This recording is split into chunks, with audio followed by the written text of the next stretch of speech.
ఏమన్నా చేస్తే వాడిని వదిలేయి. నీ బ్రతుకును మంచిగా నువ్వు బ్రతకడానికి ప్రయత్నం చేసుకో. వాడు ఆటంకం కాదు కదా. నువ్వు నాకు వద్దు, నీకు విడాకులు ఇస్తా అంటే ఎవడైనా ఊకుంటాడు. అవునా కాదా? వాడిని చంపాల్సిన అవసరం ఏముంది? తెలియని వాళ్ళు హత్యలు చేస్తారు, తెలిసిన వాళ్ళు జ్ఞానంతో దూరం అయిపోతారు. నీకు ఇష్టం లేకుంటే వెళ్ళిపో. వాడిని చంపి వాని తల్లి కడుపు కాల్చడం ఎందుకు? నీ పిల్లలకు అన్యాయం చేసుకోవడం ఎందుకు? వాడు చావకపోతే మందు పెట్టి చంపిన భార్యలు ఉన్నారు, భాగస్వాములు ఉన్నారు. నాకు తెలుసు. విషం పోసి చంపినటువంటి వాళ్ళు ఉన్నారు, డ్రింకులో విషం ఇచ్చిన వాళ్ళు ఉన్నారు,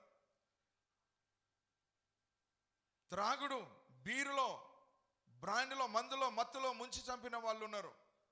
భర్త నిద్రపోతుంటే మెత్త ముఖానికేసి మూతికేసి మూస రాకుండా ముక్కుకేసి ఒత్తి ఊపిరాడకుండా చేసి చంపిన వాళ్ళు ఉన్నారు. ఎన్ని చెప్పాలి ఇలాంటివి మీకు?